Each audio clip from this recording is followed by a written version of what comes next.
Hello again, everyone, and welcome to the next panel. We will be talking about product innovations in the digital space, and will be moderated by Ben Tsai, the president of Wave Financial. Ben, you're up. Hi, thank you very much. This is Benjamin Tsai. I'm the president of Wave Financial. We're one of the two co-hosts for the event today. Thank you very much for joining us across the different time zones. With me today, we have Tim McCord, a managing director at the CME Group, heading the global head of equity products. We have Wayne Trench, the CEO of OSL. And we have Paul Ridley, CEO of Wholesale Digital Office at Nomura. And thank you very much for the three of you to join us on this panel. It's a pleasure to have you here. I think it'd be good for us to start with just a quick introduction of what you do and your focus with regards to digital assets. Tim, can we start with you, please? Sure, thanks, Ben, and great to be here today. I'm looking forward to the conversation. So in my capacity at CME Group, I'm global head of equity index and alternative investment products. So that includes benchmark equity products such as the S&P 500, NASDAQ 100, the Dow Jones, and the Russell 2000, as well as alternatives, which at CME Group, currently we classify commodity index products as well as cryptocurrency products as part of our alternative investment product offering. Great. I think that's a good grouping. I used to run commodities for Bank of America across Asia, so that's always an interesting space for me. Wayne, would you like to go next, please? Sure. Thanks, Ben. Also great to be here today. Wayne Trench, the CEO of OSL, what we believe to be Asia's leading digital asset platform. We are a main board listed company here in Hong Kong, but with operations all around the world. We run four main verticals. We have a brokerage business, an institutional grade exchange, a custody offering, as well as a software as a service business, as I said, headquartered out of Hong Kong. Great. Thank you very much. And Paul, can I hand it to you for your introduction also? Sure. Paul Ridley from Nomura. For anyone that's not familiar with Nomura, it is a global investment bank and one of the largest and oldest securities businesses in Japan. At Nomura, I sit in the digital office within the investment bank, which is a group that's responsible for all of our fintech strategy, which includes digital assets, where we're active at this point and interested across the value chain, probably most notably at the moment with an announcement yesterday of a joint venture that we've been working on for some time in the custody space for digital assets called Komainu, which just launched and is really kind of the opening move for us in the digital asset space to take digital assets and Bitcoin in particular to our traditional clients. So this is an area that Nomura is very active in and will continue to be active in, and I kind of lead our efforts in Asia. Great. Thank you, Paul. I've actually spent a number of hours in Tokyo with various different parts of Nomura, so I know there's a lot of activity there. Very exciting. So before we jump in, I think one of the things that I was looking at was really product innovation and thinking about how to approach this. I think as a good starting point, I think product innovation means slightly different things to different people. And I think for all of you, there are two different types of client base that we typically look at. One is really retail, kind of products that go to retail. And the other one is more institutional investors. And, me potentially being a client of somebody like OSL, I'm really seeing myself as an institutional client rather than me personally as a client to buy Bitcoins off of OSL's, services. So would you guys like to address, who the buyers are? What are they investing in? What are they looking at right now? Just to kind of set a baseline for what we talk about on the product side. Tim, would you like to get started on that? Sure, thanks, Ben. So I think when we look at CME's role in the marketplace, it's not necessarily that we can comment on who the buyers are, right? Because on the futures exchange, there's a buyer and seller to every transaction.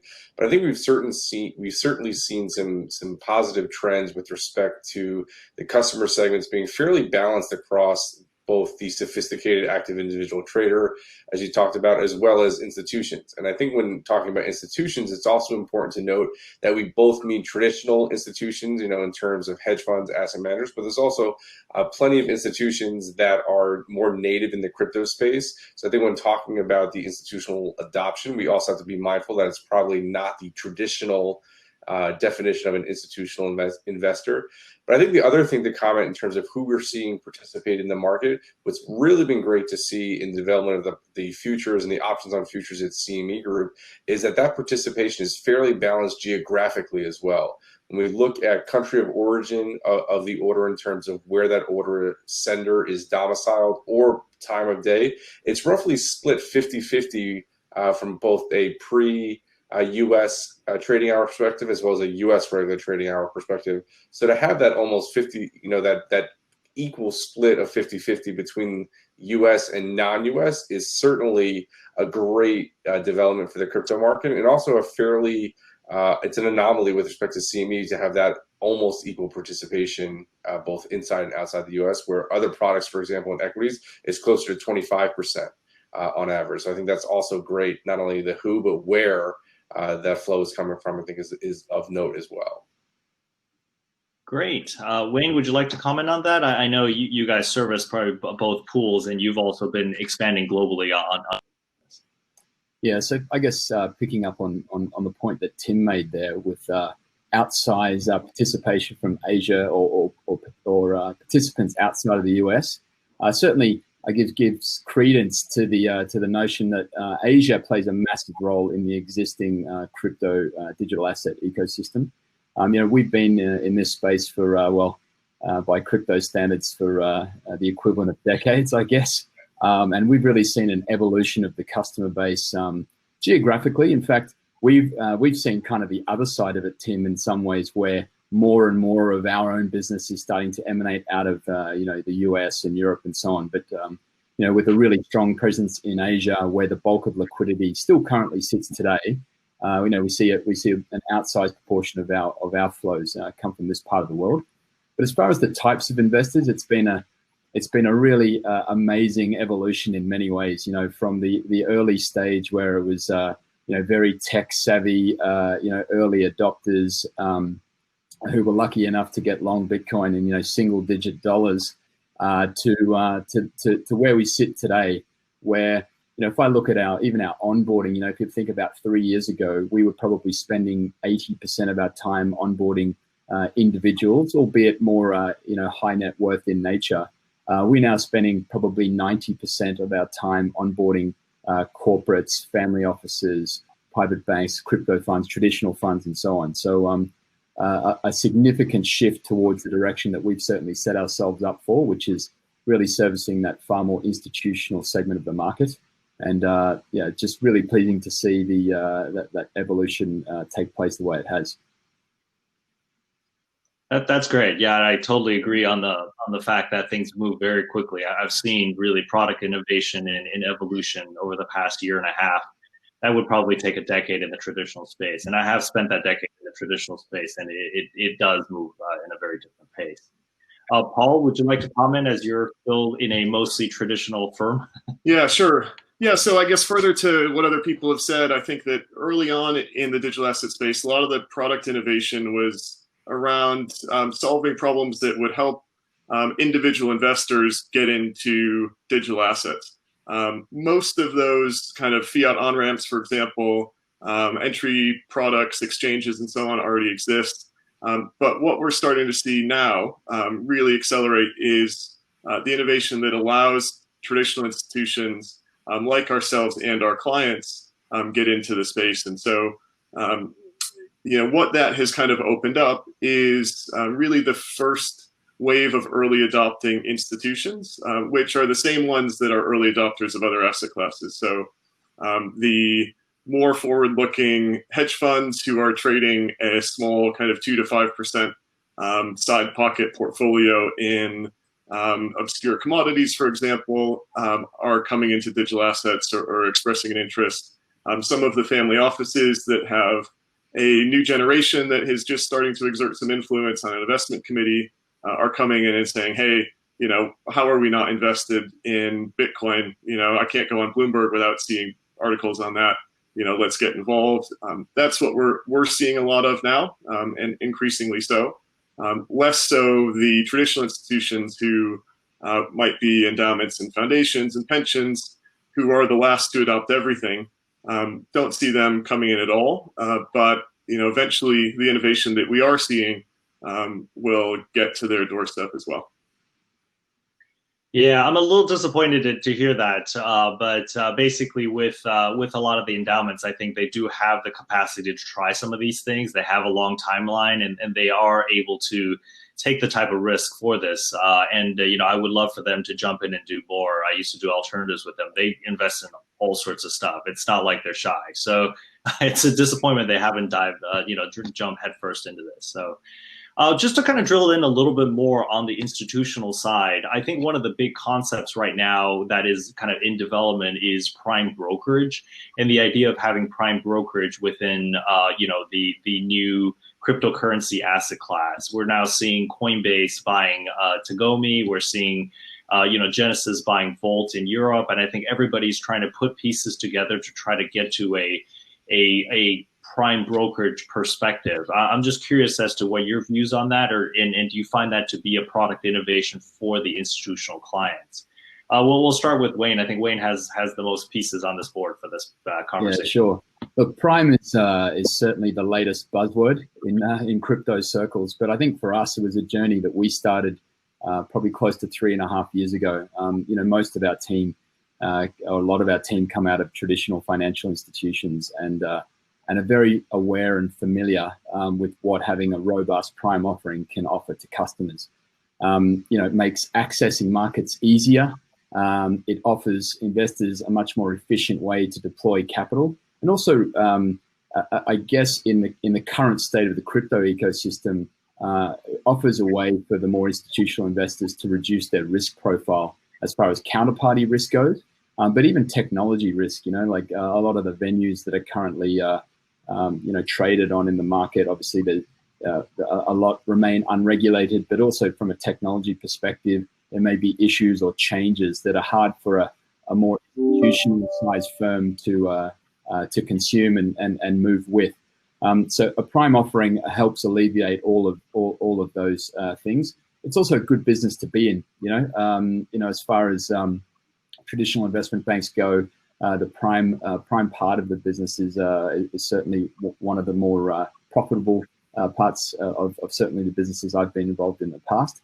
And there clearly is an appetite for the newer, more traditional firms entering this space to operate using a mechanism that they know well and feel comfortable with. And so that's something we continue to evolve with respect to offering coin borrow lending, for example, or over-the-counter derivatives, and so on. So there's lots and lots of demand. And I do think that it does take the right DNA to be able to get that product to market safely, securely, and with the right risk controls. There's a lot of technology firms out there who are trying to put this in the hands of customers, but may not have the battle scars that everybody on this call has from time gone by.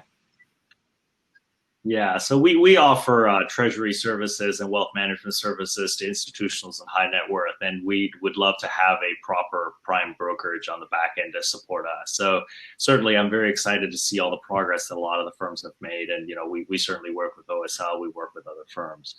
Paul, would you like to comment on this? I know Nomura is active in the traditional prime brokerage space. I'm curious as to whether there are thoughts given to this direction. Yeah, so there have been, and I guess from my perspective, in the crypto markets, a lot of the innovation and the Tagomis of the world and so on have approached prime by solving the same problems that prime sets out to solve. For example, improving liquidity and so on, but by using technology to pool liquidity across exchanges and improve order execution and so on. And for us, yes. That is valuable and it's something that needs to be done. But at the same time, a lot of those problems could also be solved just by incorporating digital assets into existing prime brokerage services. So, if we, Nomura or any of the other big prime brokers said tomorrow to all of their prime brokerage clients, by the way, we can add Bitcoin, we can add Libra, we can add Ethereum to our existing terms and conditions. I think you'd see a huge uptick in activity. And so, the two sides, the tech side and the traditional prime side, I think are slowly going to converge. Both sorts of changes are necessary and will drive volume, but we won't really get there until you see both sides of that coin, really getting involved. Yeah, it's really interesting to have both of you on the call because I think Wayne is approaching it from the we'll build it from scratch with people who are experienced. And I think, Paul, from your side, it's we have the existing platform. How do we add the capability as an expansion? And I'm a big believer in, crypto being bolted onto an investment bank as just the next asset class. I feel like that was how commodities was added a few years ago. And now the next thing would probably just be crypto bolted onto an investment bank, another few desks on the trading floor. So, Tim, what are your thoughts on this from more of the exchange perspective? Are you seeing more people who are accessing you through kind of prime brokerage? Do you find that to help your business?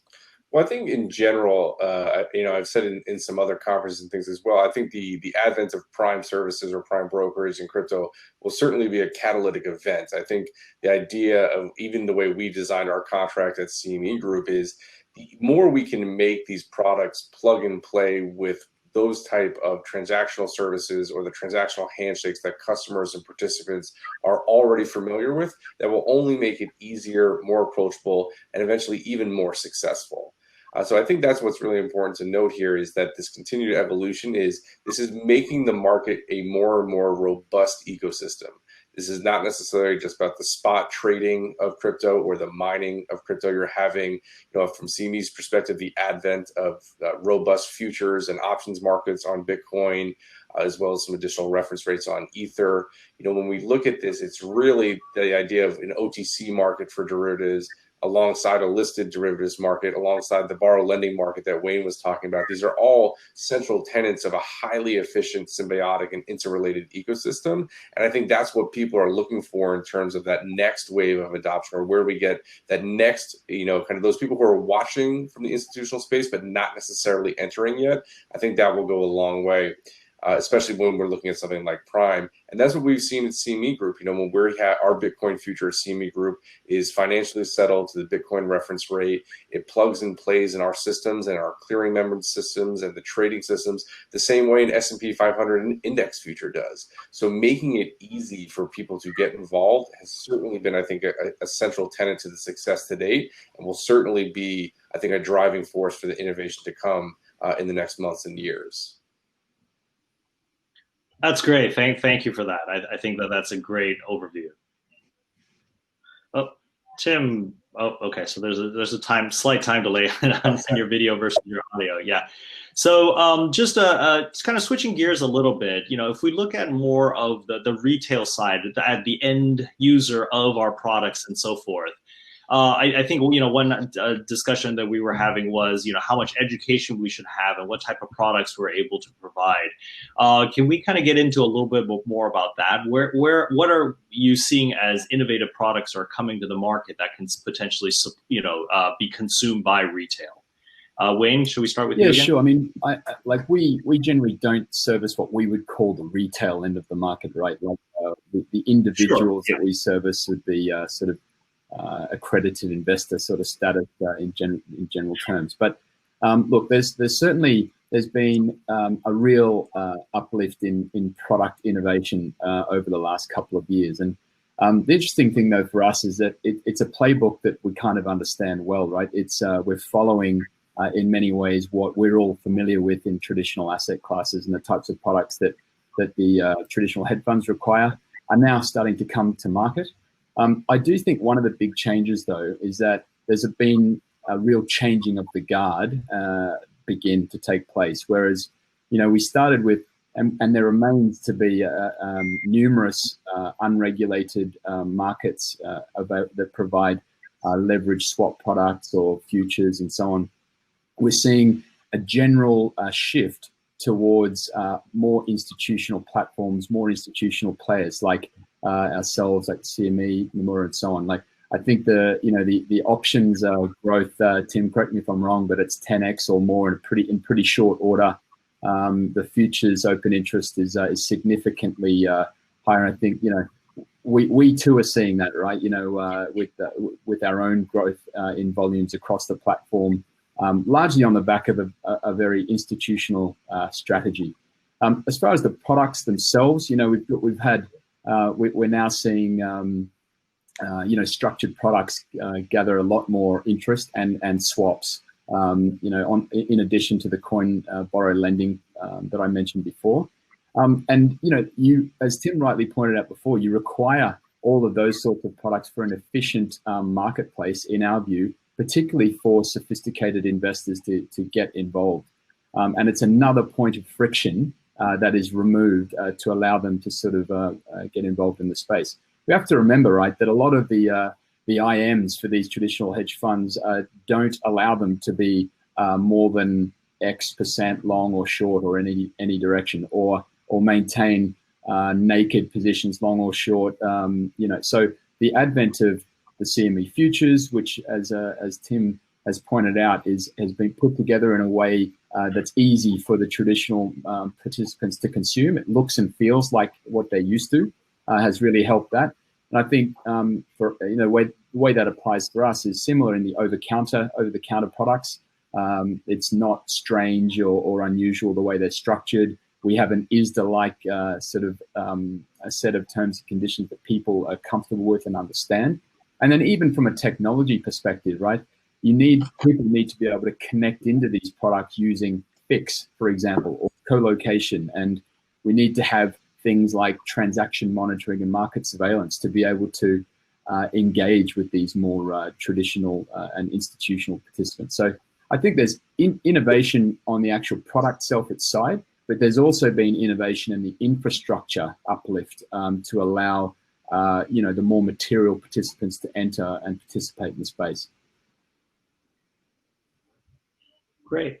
Thank you for that. Tim, would you like to add to that in terms of innovation on your side with regards to either on the institutional infrastructure side or also on the more mass offering? Wayne, I agree with you. I think my term of retail is probably a little bit too wide. I think the current focus for most people is probably more, high net worth, accredited investors space. It's unfortunate, but it's the reality as we're bound by a lot of the regulations that are associated with that. So Tim, please. Yeah, for sure. And I think when we're looking at the innovation at CME Group, I think the one thing that's always interesting from our perspective is, CME Group is nearly a 180-year-old institution. We started as a butter and eggs exchange, right, on the streets of Chicago, and now we're offering cryptocurrency futures, right? So I think there's a long storied history of innovation where we have products, futures and options across all major investable asset classes, now including crypto. And this is an asset class that didn't even exist 10 years ago, right, or a little over 10 years ago. But I think for us, the innovation it's about being measured, and how can we balance our desire to innovate with our ability to build the highly efficient, trusted, and transparent markets for price discovery. So that's why we really started back in November of 2016 with introducing the Bitcoin reference rate with our partner Crypto Facility. And that was kind of the first step, is getting people to believe or ascribe to the value of Bitcoin and dollar on a daily basis, such that we could then structure products around that reference rate. And we launched futures in December of 2017, which Wayne has said, doing fantastic, doing the equivalent of about 42,000 Bitcoin per day here in 2020. And then, we always wanted to introduce options, but to introduce options on futures, first you need a robust underlying futures market. So in January of this year, we were finally able to introduce the options, which are doing great, about 2,500 Bitcoin per day, with the record of about just a little bit, I think around between 8,000 and 9,000 a week or two ago. So the volume growth is great. The demand is there, and we're always innovating in response to clearly articulated customer demand, but it's doing so in a way that, again, is kind of measured, and we can balance the wanting to innovate and wanting to deliver these products to the marketplace, but to make sure they can do so in a successful way, and then in a way that people are accustomed to when managing their risks or accessing the markets at CME. Great. Okay. Paul, kind of over to you. I know, the custodial business that you mentioned previously is a big addition to the field. And I'm actually, I welcome you guys coming into the custody space. I'm actually quite excited by that. So, would you like to comment more there, or any other kind of infrastructure or product improvements? Yeah, sure. So I think that a lot of the sort of changes and evolution that's going to be seen for retail and for the institutional side, it is less so around what the actual new products are going to be, new wrappers, that sort of thing, but more so around where it's coming from, who's offering it, and how easy it is to access. And so, my personal view is that you're going to see a lot more traditional institutions like Nomura, like CME, like Fidelity, TD Ameritrade, and so on, offering these products through their existing channels to their existing clients, whether that's retail or not, in a way that will be light years more kind of accessible and easier to kind of dip a toe in for all kinds of investors. Our joint venture custody business, Kamini, that I mentioned before, is one example of that. We're working on a handful of other projects in the digital asset space, similar to that as well, that will kind of bring different parts of the value chain in front of our existing clients in ways that they haven't been offered them before. And another example of that is Libra, where people will be able to hold digital currencies and buy them from their retail banks. I think the impact that that's going to have on the space overall can't be overestimated, and it's something that is really going to contribute to the growth of the whole ecosystem. Great, thank you for that. And I've been prompted to that. We actually need to kind of start wrapping up. So I'll throw out a final question for all of you. I think this is actually one of the questions was asked in the chat group, and it's a very general question, which is, when do you see digital securities take off? And I was thinking about how I would answer that, and I think it depends on what that specifically references to. So before I kind of set that in stone for anybody, I'll just leave it open. Tim, we'll start with you. Do you want to kick off on what your thoughts are there and how you see, your definition of digital securities taking off? Yeah, well, I mean, I think from the futures perspective and futures on digital assets, I think they're already taking off at CME, which has been great to see. It's been a lot of fun to work on. Hard for me to predict the future of where we'll go from here. I think if I could do that, I'd have an even different job. But certainly exciting and looking forward to see what's next, and really happy to be part of it. It's been a lot of fun the last few years working on in cryptocurrency and building these Great. products. And Wayne, I think for your firm, you guys have been in that space for a while and have done quite well. So I think it's probably an easier answer for you. When do you think digital securities will take off from your perspective in a much more massive sense than what you're doing right now? Yeah, look, regulation is probably the big one. If we're talking about tokenized equities or debt, sort of type instruments, right? And fortunately for us, being headquartered here in Hong Kong, the SFC's guidance around their virtual asset licensing framework not only requires successful license holders to not only allows them to trade security tokens, but in fact will enforce participants to trade security tokens. So as and when the licensing, the SFC does issue licenses to successful holders, I think that will be a big step forward in the uptake of security token offerings, is with one of the world's preeminent regulators really getting behind it and putting a proper structure in place. We are seeing other jurisdictions around the world though move in that direction as well. But I think the technology is there, right? It's not like we're waiting to see whether the technology is there or whether the demand is there. The ICO craze of a few years ago will show that the demand and the ability to raise extraordinary amounts of capital quickly through technology is doable. It's now down to the regs, and that is we are hopeful that's quite imminent in this part of the world. Great. Yeah, you mentioned the STO world, which is really near and dear to my heart, and it's unfortunate we're going to run out of time to get into that topic. That could be hours and hours of discussion. I know you guys are also applying for a license in Hong Kong. We wish you the best of luck there. Thank you. Paul, would you like to comment on that? In terms of when you think it's going to take off? I know the STO space is actually pretty hot in Japan right now, and we're actually a member of the JSTA, and we're actively involved in that space. So would love to hear your views on that. Yeah, sure. So I guess building on what we've heard from Tim and Wayne, we share the view that digital securities and security tokens are the future.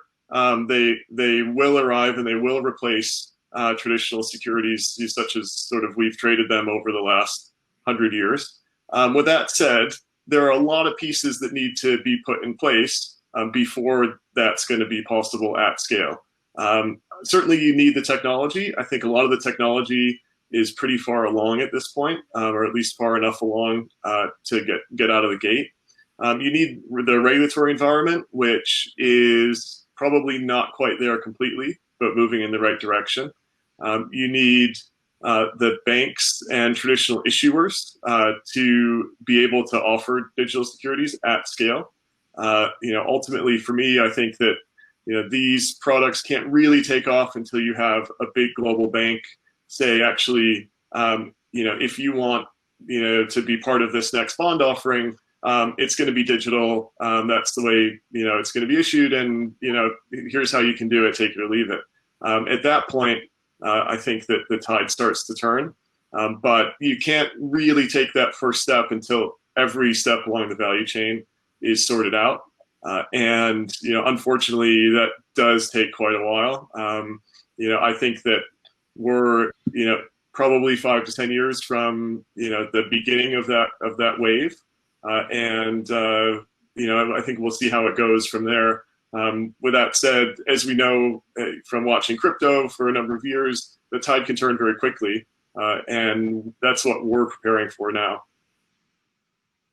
That's great. I agree with everything you've said except the 5 to 10 years part. I don't have 5 to 10 years to wait for that, so I'm hoping it'll happen a lot sooner. Not as a plug, just too much of a plug for myself, but we're working on products that would go through the security token landscape. I mean, the thing I'm working on right now is actually a whiskey fund, which I've talked about before. So, I really truly believe that, we can take advantage of the existing regulations legally and compliantly to get things going. And, over on top of that, we can get a fund going. We're doing tokenization of crypto. We're doing tokenization of whiskey. We're doing quite a number of things. And I believe that that's already legal. I do agree with you. No major bank has said, yes, we want to sell your whiskey fund yet. So I'm still waiting for that. So if anybody knows any major banks, let me know. And, happy to have this chat. So I'll wrap it up here. Thank you very much for your time today. It has been very informative. I'm seeing some of the message on chat. I believe everybody is all very appreciative also. Henry, I'll hand this back to you.